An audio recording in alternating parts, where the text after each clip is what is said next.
My daughter married a millionaire's son, and everyone said they were the perfect couple. But when I caught the bouquet and found a note inside that said, "Mom, please help me," I suddenly went completely frozen.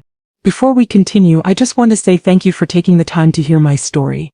If you're comfortable, let me know where you're listening from, and what time it is where you are. Now let me tell you my story. The champagne flutes caught the light from 1,000 candles as I stood at the edge of the grand ballroom, watching my daughter Emma dance with her new husband. The Westbrook estate was everything a wedding venue should be. Elegant, expensive, impossibly beautiful. 300 guests in designer clothes sipped vintage champagne and murmured about what a perfect couple they made. Emma looked stunning in her Vera Wang gown, a dress that cost more than I'd earned in 6 months as a social worker. Connor, her new husband, was handsome in his custom tuxedo, the heir to the Westbrook tech fortune, a billionaire's son who'd swept my daughter off her feet in what everyone called a fairy tale romance. Everyone kept congratulating me. "Barbara, you must be so proud. Your daughter landed quite the catch. A Westbrook, can you believe it?" I smiled and nodded, but something felt wrong. Had felt wrong for weeks. Actually, Emma had been distant during the wedding planning, stressed in a way that seemed like more than typical bride nerves. When I'd asked if she was okay, she'd insisted everything was fine, just overwhelmed by the scale of the wedding. The Westbrook family had taken over all the planning. Connor's mother Diane had made that clear from the start. "We know how these things are done, Barbara. I'm sure Emma appreciates your input, but let us handle the details." My input had been systematically ignored for 6 months. But standing there now, watching Emma's face as she danced, I saw something that made my blood run cold. She was smiling, but her eyes were wrong, desperate, pleading, like someone drowning who's trying not to panic. "My name is Barbara Morrison. I'm 67 years old. I spent 40 years as a social worker, helping families in crisis, and I knew what a cry for help looked like, even when it was hidden behind a wedding veil and a forced smile." The band announced the bouquet toss. Emma stood on the small stage, her back to the crowd of single women gathering behind her. She looked directly at me for just a moment, a look I couldn't read, then turned and threw the bouquet. It sailed through the air in a perfect arc, over the heads of the younger women, and landed directly in my hands. Everyone laughed. "Barbara caught it. You're next. Maybe there's a second chance at love in your future." I laughed too, holding the elaborate arrangement of white roses and orchids. But as I adjusted my grip, I felt something. Paper. Tucked deep into the stems. I carefully pulled it out while everyone was distracted by the garter toss. A small note, folded tight, written in Emma's handwriting. "Mom, please help me, I can't get out. He won't let me leave." The ballroom seemed to tilt. The music, the laughter, the clinking glasses, all of it faded into white noise. I stood frozen, the note crumpled in my hand, staring at my daughter who was now laughing as Connor made a show of removing her garter. "Help me. Can't get out. Won't let me leave." We looked up at the head table. Emma was looking back at me. Our eyes met, and in that moment, I saw pure terror behind her bride's smile. I moved on autopilot, smiling at people, making my way around the edge of the ballroom toward the bridal suite. My mind was racing. What did the note mean? Was Emma in danger? Was this about Connor, his family? I caught Emma's eye again and tilted my head slightly toward the hallway. She gave the tiniest nod. 5 minutes later, she excused herself. "Just need to freshen up," and I followed. We met in the bridal suite, a lavish room with floor-to-ceiling windows overlooking the estate grounds. The moment the door closed, I grabbed her shoulders. "Emma, what does this note mean? Are you in danger?" She completely broke. The facade crumbled and she collapsed into my arms, sobbing so hard her entire body shook. "Mom, I tried to call off the wedding.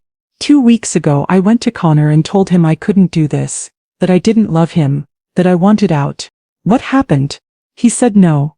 He said we were getting married whether I liked it or not, and when I said I'd leave anyway." She pulled back, wiping her eyes, mascara running down her face. "He said his family would destroy you." "Destroy me? Emma, what are you talking about?" "They know things, Mom. About your past, about Dad. Connor's father, Richard, he showed me a file, photos, documents. He said if I didn't marry Connor they'd expose everything, that you'd be ruined financially, that you might go to prison." I felt like I'd been punched. "Prison? For what?" "They said Dad embezzled money before he died, that you helped him hide it, But there's $2 million that was never recovered and you've been living off it all these years. I stared at my daughter. My husband David had died in a car accident 27 years ago when Emma was only 2 years old. We'd had almost nothing. His life insurance had been our only financial security. Emma, that's insane. Your father never embezzled anything, and I've been living off my social worker salary for decades. There's no hidden money. But Richard showed me documents, bank transfers, offshore accounts. It looked real, Mom. It's not real. It can't be. But Emma, why? Why would they fabricate evidence to force you to marry Connor? She looked down at her hands, at the enormous diamond ring on her finger. Because I'm pregnant. The world stopped again. You're how far along? 4 months. I found out 3 months ago and tried to break up with Connor. I told him I wanted to keep the baby but raise it alone. That's when everything changed. She sat down heavily on the velvet sofa, her wedding dress pooling around her like a white cloud. Connor said his family doesn't do bastards, that we were getting married, period. When I said no, he said they'd fight me for custody, that they had unlimited money and would bury me in legal fees until I couldn't afford a lawyer, that they'd prove I was unfit and take my baby. They can't just take, can't they? Emma looked at me with red, swollen eyes. Mom, they're billionaires. Richard Westbrook owns half the tech industry. They could hire 100 lawyers. I work as a graphic designer making $60,000 a year. How would I fight them? So you agreed to marry Connor to keep your baby? I agreed to marry Connor to keep my baby and protect you. Because that's when Richard showed me the file about Dad, about you. He said if I didn't go through with the wedding, he'd release everything. You'd be investigated for embezzlement, money laundering, fraud. Even if it wasn't true, the investigation would destroy your reputation. You'd lose your retirement, maybe your freedom. She stood up, pacing now. What was I supposed to do, Mom? Let them take my baby? Let them destroy you? I didn't have a choice. I pulled her into my arms again, this brave, terrified daughter of mine who'd sacrificed herself to protect me and her unborn child. Listen to me carefully, I said, my voice steady despite the rage building inside me. You're going to go back out there and smile. You're going to dance and cut the cake and throw the bouquet again if you have to. You're going to act like everything is perfect. What? Mom, I can't. Yes, you can. You're going to go on your honeymoon. You're going to play the happy bride, because I need time. Time for what? I pulled back and looked at her. Time to destroy the people who did this to you. Mom, you don't understand. They're too powerful. Richard has connections everywhere. Politicians, judges, law enforcement. You can't fight them. Emma, do you know what I did before I became a social worker? She looked confused. You've always been a social worker. No. I became a social worker after your father died. Before that, for 15 years I was an investigative journalist. Her eyes widened. What? I specialized in corporate fraud. I exposed embezzlement schemes, insider trading, illegal stock manipulation.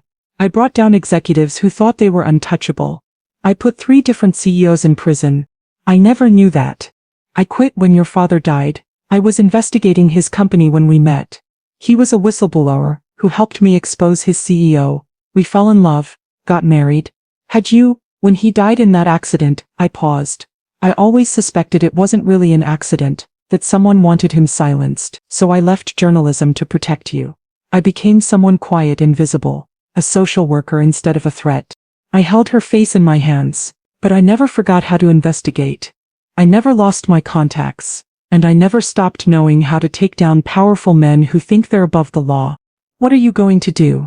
I'm going to find out why they really wanted you to marry Connor. Because this isn't about love or babies or family values. Rich families don't blackmail their daughters-in-law with fake embezzlement charges from 30 years ago. There's something else. Something they need from you. And I'm going to find out what it is. But the file Richard has is fake. I know it's fake because I know my own life. Which means they paid someone to create false evidence. Which means they're desperate. And desperate people make mistakes. I smoothed her hair back from her face. Go back out there. Be the perfect bride. I'll handle this. But Emma, I need you to trust me.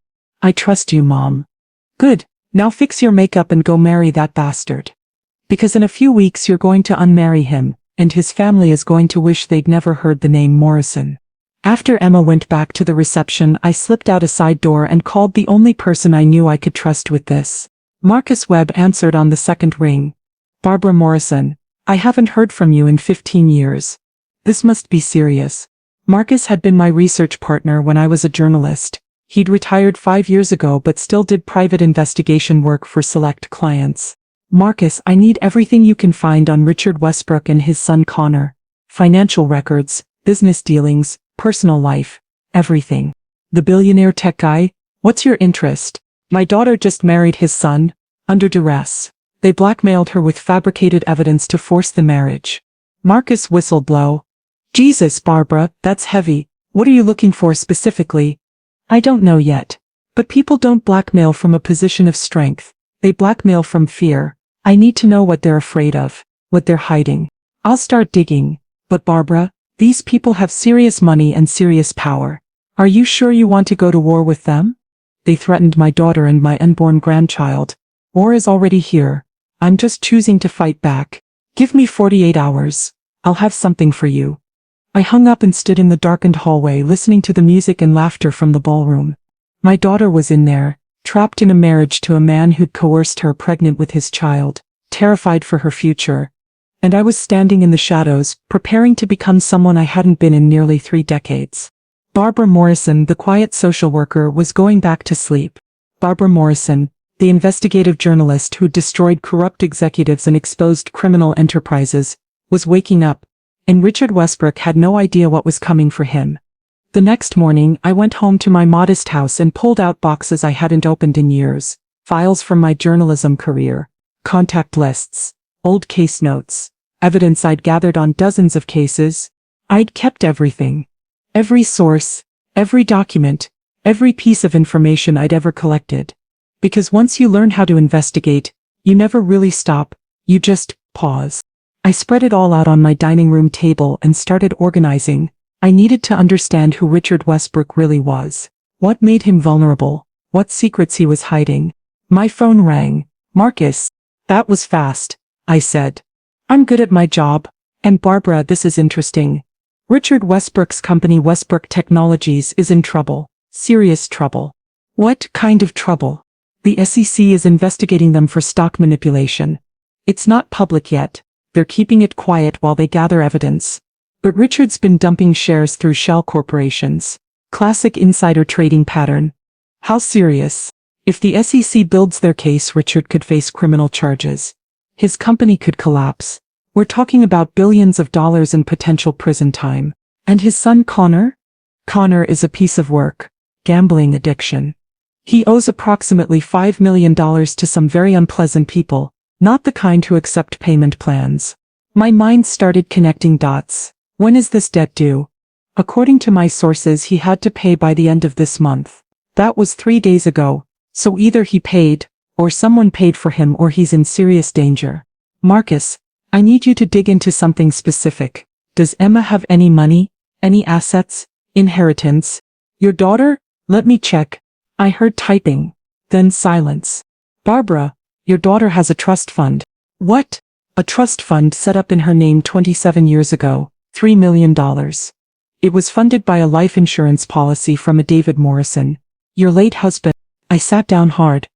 I set that up after David died. His life insurance was $3 million. I put it all in trust for Emma. I wanted her to have security, but I forgot there were so many conditions, so much paperwork. I've been managing my own finances for so long I completely forgot about it. Well, it's there, and it matures when Emma turns 30, which is in 6 months. Or it matures early under certain conditions. Marriage is one of them. Everything clicked into place. With horrible clarity. If Emma gets married, the trust matures immediately. Yes, and as her husband Connor would have legal rights to manage those funds. They married my daughter to steal her trust fund. It looks that way. Connor needs $5 million to pay his gambling debts. Emma's trust is $3 million. Probably plan to use that and squeeze the rest out of Richard's company before the SEC investigation goes public. I felt sick. They trapped her with a baby, blackmailed her with fake evidence about me, forced her into marriage, all to steal the money her father left her. That's the picture I'm seeing. But Barbara, there's more. What? Connor has a history. 3 previous girlfriends filed restraining orders against him. All were dropped after the Westbrook family paid settlements. Large settlements. 6 figures each. He's abusive. And he has a pattern of targeting women, getting them isolated, then controlling them through fear and money. Barbara, your daughter is in real danger, not just financial danger, physical danger. I closed my eyes. Emma was on her honeymoon right now, alone with a man who had hurt other women, who'd coerced her into marriage, who saw her as nothing but access to money. I need to move faster than I thought. I said, can you get me proof of the fake evidence Richard created? I need to find who forged those documents about my husband. I can try. But forgers who work for people like Richard are professionals. They don't talk easily. Find him anyway. Everyone has a price or a pressure point. I'll do what I can, but Barbara, be careful. If Richard realizes you're investigating, he might accelerate whatever plans he has. After I hung up with Marcus, I sat at my dining room table staring at the files spread in front of me. I thought about David, my husband who died 27 years ago. About how he'd been a whistleblower trying to do the right thing. About how I'd always suspected his accident was actually murder. And now his daughter was trapped by another corrupt family. Threatened and coerced. Carrying a baby that was being used as leverage. No. This ended now. I picked up my phone and started calling old contacts. People I'd worked with during my journalism career. Lawyers who owed me favors. Law enforcement officers I'd helped with investigations. By the end of the day, I had a team, small, but effective. Sarah Chen, a detective who specialized in financial crimes. I'd fed her information on 3 major cases during my journalism days. She owed me. Robert Martinez, a lawyer who'd made his career prosecuting corporate fraud. I'd been his primary source on his biggest case. He owed me. And Marcus Webb, my old research partner who'd never stopped being loyal. We're going after Richard Westbrook, I told them in a conference call that evening. He coerced my daughter into marriage through blackmail, fake evidence and threats. He's trying to steal her trust fund to pay his son's gambling debts. And his company is under SEC investigation for stock fraud. Barbara, that's a lot of accusations, Robert said carefully. Do you have proof? I'm gathering it. Marcus has evidence of Connor's debts and Richard's SEC problems. I need Sarah to help me find the person who forged the documents Richard used to blackmail Emma. And Robert, I need you to figure out how to get Emma out of this marriage legally. Annulment on grounds of fraud and coercion, Robert said immediately. If we can prove Richard blackmailed her with fake evidence, the marriage can be annulled, but we need solid proof. Then let's get solid proof. Over the next week, while Emma was on her honeymoon in the Maldives, I worked 18-hour days. Marcus tracked down the forger, a man named Dennis Huang, who specialized in creating false documents for wealthy clients. Sarah applied pressure, threatening to connect Dennis to a federal fraud investigation unless he cooperated. Dennis broke. He gave us everything. Copies of the fake documents he'd created for Richard, recordings of conversations where Richard instructed him exactly what to fabricate, bank records showing Richard's payment of $50,000 for the forgery work. Richard told me to make it look like Barbara Morrison and her late husband had embezzled $2 million and hidden it offshore. Dennis said in his recorded statement. He gave me old photos of them, details about their lives, and told me to create a convincing backstory. I created fake bank transfers, fake corporate documents, fake offshore account statements. None of it was real. We had him. We had Richard on forgery, fraud, blackmail, and coercion. But I wanted more. I wanted to understand the full scope of what he'd done. Sarah dug deeper into Connor's past. She found the 3 ex-girlfriends who'd filed restraining orders. 2 of them agreed to talk off the record. Connor seemed perfect at first, one woman told Sarah. Charming, generous, attentive. But after a few months, he became controlling. He needed to know where I was every minute. He controlled my money, my friends, my family. When I tried to leave, he became violent. The Westbrook family paid me $200,000 to drop the restraining order and sign an NDA, the other woman said. I was young, scared, broke. I took the money, but I've regretted it every day since. If there's any way I can help stop him from hurting someone else, I will. We had a pattern. Connor was an abuser, and his family enabled him by paying off his victims. Marcus found more. Richard's company was in worse shape than we'd thought. The SEC investigation had uncovered years of fraud, stock manipulation, insider trading, cooking the books. Richard was facing not just fines but criminal charges that could put him in prison for decades. He's desperate, Marcus said. His company is collapsing, his son is a violent addict with massive debts, and he's about to be arrested. That's why he needed Emma's trust fund. It's not just about Connor's gambling debts, it's about having liquid assets before the SEC freezes everything. So they targeted my daughter as a last-ditch financial rescue plan. Exactly. I sat back in my chair looking at the mountain of evidence we'd accumulated. Forgery, fraud, blackmail, coercion, stock manipulation, insider trading, domestic violence. The Westbrook family was a criminal enterprise dressed up in expensive suits. And my daughter was trapped in the middle of it, pregnant and alone. Emma came home from her honeymoon on a Tuesday. I met her at her new home, a massive estate that Connor's family had gifted them, a beautiful prison. She looked tired, thin. There were shadows under her eyes that makeup couldn't quite hide. How was it? I asked, though I already knew from the look on her face. It was fine. Beautiful resort. Connor he was different. Possessive. He wouldn't let me out of his sight. Kept checking my phone, asking who I was texting. When I said I wanted some time alone, he got angry. Did he hurt you? Not physically, but Mom, I'm scared. He's not the person I thought he was. And now I'm living in his house, married to him, carrying his baby. I feel trapped. You're not trapped. Not anymore. I showed her everything, the evidence we'd gathered, the proof that Richard's documents were forged, the information about Connor's past, his debts, his violence. We can get you out, I said. The marriage can be annulled. You'll keep your baby, keep your trust fund, and you'll be free. She stared at the documents spread across the table. This is really happening. You really found all this? I told you I would, but they're so powerful. Won't they fight back? They can't fight back against federal charges. Richard is already under SEC investigation.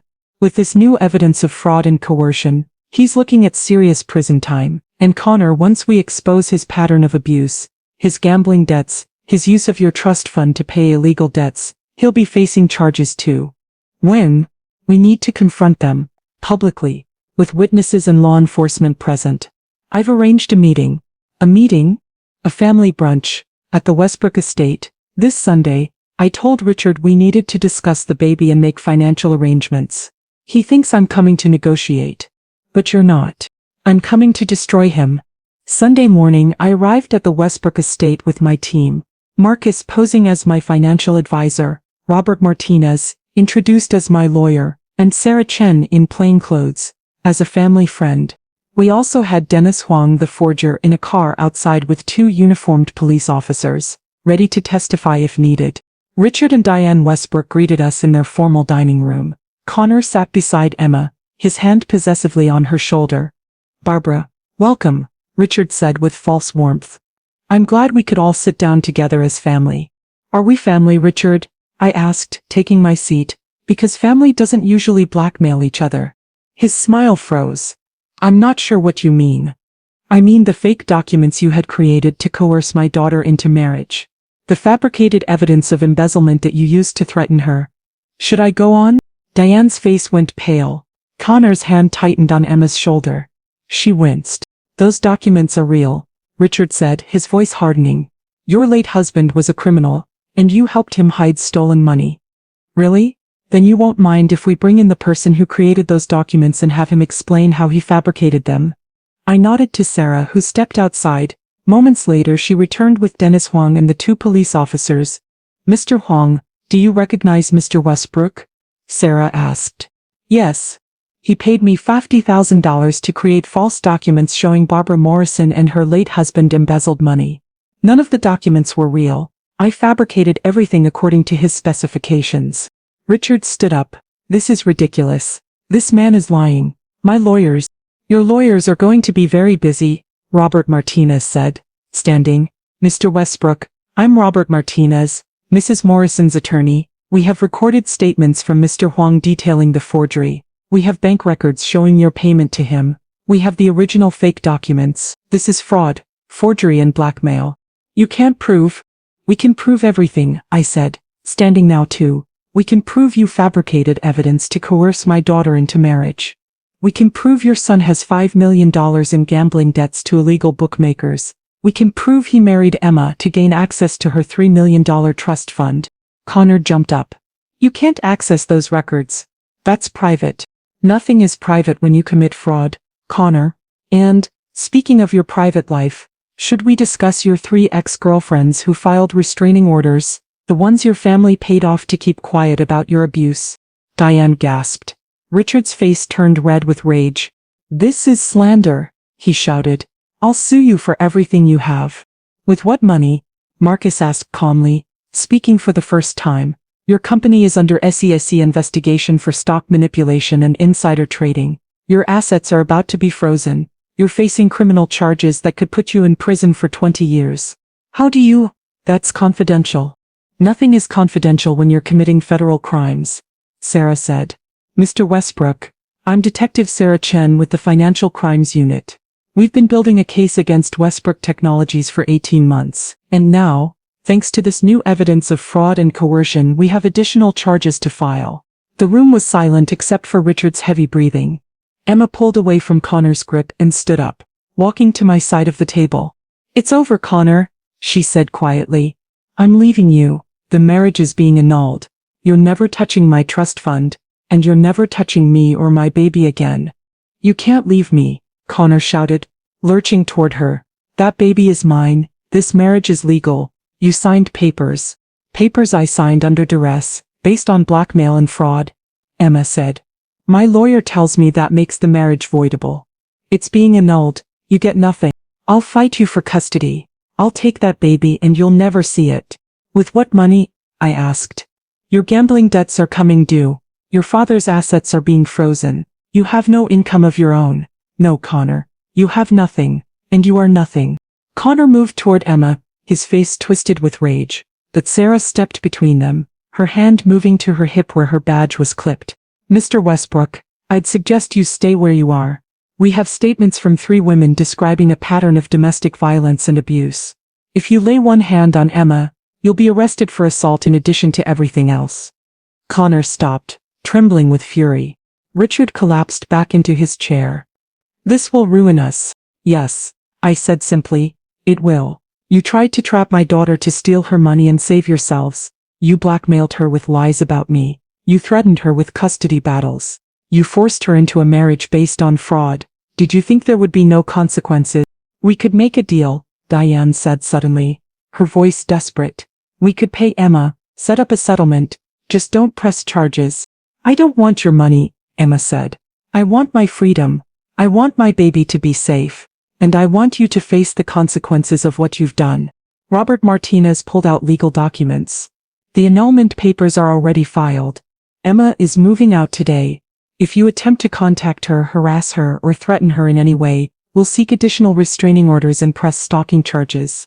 The SEC investigation will proceed, Sarah added. With this new evidence of fraud, forgery, and blackmail, you're looking at additional criminal charges on top of the stock manipulation case. And Connor, I said, looking at him directly, the women you hurt before, Emma, they're willing to testify now. They're willing to tell their stories. Your family's money protected you before, but that money is gone now. You're going to face what you've done. We walked out of that estate with Emma between us, leaving the Westbrook family sitting in stunned silence at their dining room table. In the car, Emma started crying. Not sad tears, relief tears. It's really over, she asked. It's really over. What happens now? Now you file for annulment. You get a restraining order. You move somewhere safe. You can stay with me until you find your own place. Your trust fund is protected, and the Westbrooks face justice for what they've done. What about the baby? The baby is yours. Connor has no rights to a child from an annulled marriage based on fraud, and even if he tried to fight for custody, his pattern of abuse and his criminal charges would disqualify him. She leaned her head on my shoulder. How did you do all this, Mom? How did you fight them when they're so powerful? I stopped being afraid, and I remembered who I used to be. The annulment was granted within 48 hours. The judge reviewed the evidence of coercion, fraud, and blackmail, and declared the marriage null and void. Emma moved into my house, taking over the guest room, slowly beginning to heal. Connor was arrested 2 weeks later on multiple charges: fraud, conspiracy to commit fraud, and assault charges from 2 of his ex-girlfriends who finally felt safe enough to come forward with criminal complaints, not just civil restraining orders. Richard faced federal charges from the SEC. The investigation into Westbrook Technologies revealed years of systematic fraud. The company collapsed. Richard was arrested, charged with insider trading, stock manipulation, fraud, and now the additional charges related to blackmailing Emma. Diane filed for divorce and moved to Europe, claiming she'd known nothing about any of it. No one believed her, but prosecutors didn't have enough evidence to charge her. 6 months later, I sat in a hospital room holding my granddaughter. Emma had delivered a healthy baby girl, 7 pounds, 3 ounces, with Emma's eyes and a full head of dark hair. "What are you going to name her?" I asked. "I was thinking about Barbara," Emma said softly, "after her grandmother who saved her mother." I looked down at the tiny face, at this perfect little person who would grow up free, safe, protected, who would never know the fear her mother had felt, who would grow up knowing that strong women in her family fought back when threatened. "She's perfect," I whispered. "Mom, I need to ask you something. Why did you really quit journalism? You said it was to protect me after Dad died, but there's more to it, isn't there?" I looked at my daughter, at this brave woman who'd survived so much. "Your father was murdered," I said quietly. I could never prove it, but I knew he was going to testify against his CEO in a federal fraud case. He died in a single-car accident 3 days before the trial. The CEO was acquitted without his testimony. "You never told me. You were 2 years old." What was I supposed to say? I left journalism because I was afraid they'd come after you too. I became invisible. I became someone who didn't threaten powerful men. I thought that would keep you safe. But it didn't. The Westbrooks still found me. No. But I knew how to fight back because of who I used to be. If I'd really been just a social worker with no investigative skills, no contacts, no experience taking down corrupt executives, you'd still be trapped. My past saved your future. Emma reached out and took my hand. "Thank you. For everything. For fighting for me. For not giving up. I'm your mother. Fighting for you is what I do." Little Barbara started to fuss, and Emma lifted her to feed her. I watched them together, mother and daughter. A new beginning. My phone buzzed. A text from Sarah Chen. Richard Westbrook pleaded guilty to all charges. 15 years in federal prison. Connor pleaded guilty too. 8 years. Thought you'd want to know. I showed the text to Emma. "It's really over," she said. "It's really over." That evening, I spoke at a community center about elder abuse and coercion, but this time I added a new topic: how powerful families use money and intimidation to control women. My daughter was forced into marriage by a billionaire family. I told the audience, they blackmailed her with fabricated evidence. They threatened her with custody battles. They isolated her and controlled her. And they thought they'd get away with it because they were rich and she was alone. But she wasn't alone. She had a mother who remembered how to fight, who had spent 15 years as an investigative journalist taking down corrupt executives, who knew that power isn't about money, it's about information, strategy, and refusing to be afraid. The Westbrook family thought I was just a retired social worker, a harmless old woman. They didn't know I used to destroy men exactly like Richard Westbrook. They didn't know I'd kept my contacts, my skills, my files. They didn't know that threatening my daughter would wake up a part of me I'd put to sleep for 30 years. And that's what I want you to understand. We are not powerless just because we're older. We are not weak just because we're women. We are not victims just because someone wants us to be. Rich men like Richard Westbrook count on us being intimidated by their money, their lawyers, their power. They count on us not fighting back. They count on us accepting abuse because we think we have no choice. But we always have a choice. We can gather evidence. We can find allies. We can expose the truth. We can fight back. After the talk, a young woman approached me. She was maybe 25, and she looked terrified. "My boyfriend's family is threatening me," she said quietly. "They want me to sign a prenup that would give me nothing if we divorce. They've been showing me evidence that I cheated on him, but it's fake. I never did. They said if I don't sign, they'll release the fake evidence and destroy my reputation." I took her hand. "That's coercion. That's fraud, and you don't have to accept it." "But they're so powerful. His father owns." "I don't care what his father owns. You have rights. You have options. And you have me." I gave her my number and Robert Martinez's contact information. "Call my lawyer tomorrow. We'll help you document everything. We'll expose the fake evidence. We'll get you out safely." She started crying. "Why are you helping me? You don't even know me." "Because someone needs to." 'Cause powerful families only stay powerful when we let them intimidate us. And because I'm done letting them win. Over the next year I helped 5 other women in similar situations. Women being coerced, blackmailed, or threatened by wealthy families. Women who thought they had no choice, no power, no way out. I showed them they were wrong. I connected them with lawyers, investigators, and law enforcement. I taught them how to document abuse, how to gather evidence, how to build cases. I used every skill I'd learned as a journalist to help them fight back. And we won. Every single time. Because here's what I learned. Money can buy lawyers and silence. But it can't buy truth.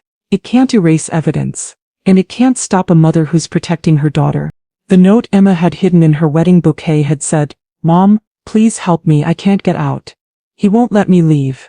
But she got out. Because I helped her. Because I remembered who I used to be and became that person again. Richard Westbrook had thought he was untouchable. That his money and power made him invincible. That he could trap my daughter, steal her inheritance, and face no consequences. He was wrong. Connor had thought he could abuse women with impunity, protected by his family's wealth and influence. He was wrong too. They both learned the hardest lesson of their lives. Never underestimate a mother, especially one who spent 15 years destroying men who thought they were above the law. I'm Barbara Morrison. I'm 67 years old. My daughter married a millionaire's son who tried to trap her with pregnancy, coercion, and blackmail. But he forgot one critical thing.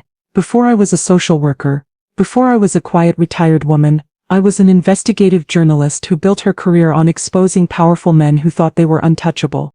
I put 3 CEOs in prison during my career. Richard Westbrook was number 4. And I'd do it again in a heartbeat. Because that note in the bouquet didn't just say help me. It said I trust you. I believe in you. I know you can save me. And I did. 2 years after the wedding, Emma and I stood in my garden, watching little Barbara toddle through the flowers. She was 18 months old now, fearless and happy, with no idea of the darkness she'd been born into or the strength it had taken to protect her. "Do you ever regret it?" Emma asked. "Going to war with the Westbrooks? It consumed a year of your life." "Not for a second. They threatened my daughter and my grandchild. There was never any question of whether I'd fight, only how I'd win. You gave up your quiet retirement to become an investigative journalist again." "I didn't give it up. I just remembered that quiet doesn't mean powerless. That retirement doesn't mean invisible. That being someone's mother doesn't make you weak. It makes you stronger than anyone who threatens your child can possibly imagine." Little Barbara ran over to me with a flower, dirt still clinging to the roots. "Gamma, flower." I took it and kissed her forehead. "Thank you, sweetheart. It's beautiful." Emma watched us with tears in her eyes. She'll never know how close she came to being used as leverage. To being trapped in that family. She'll know someday, when she's older, and she'll know that when powerful people tried to control her mother, her grandmother fought back, that women in her family don't accept abuse, that we fight, that we win. Do you think other families like the Westbrooks are still out there? Still doing this to women? I know they are. That's why I keep speaking about it. Why I keep helping women who are being coerced or threatened. Because for every case we expose, there are dozens more happening in secret. But now those women know they can fight back, because you showed them how. I looked at my daughter and my granddaughter, at the family we'd protected through evidence, strategy, and refusing to be intimidated. I spent 15 years exposing corruption and then 30 years hiding from it. I said. But when they came for you, I remembered something important. You can't hide from evil. You can only fight it, and rich men who abuse their power count on us being too afraid to fight. But we're not afraid anymore. No, I agreed, watching Barbara play in the garden, safe and free and loved. We're not afraid anymore. And we never would be again.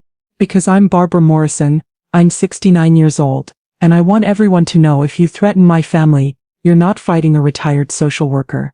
You're fighting an investigative journalist who spent her career destroying men exactly like you. And I never, ever lose.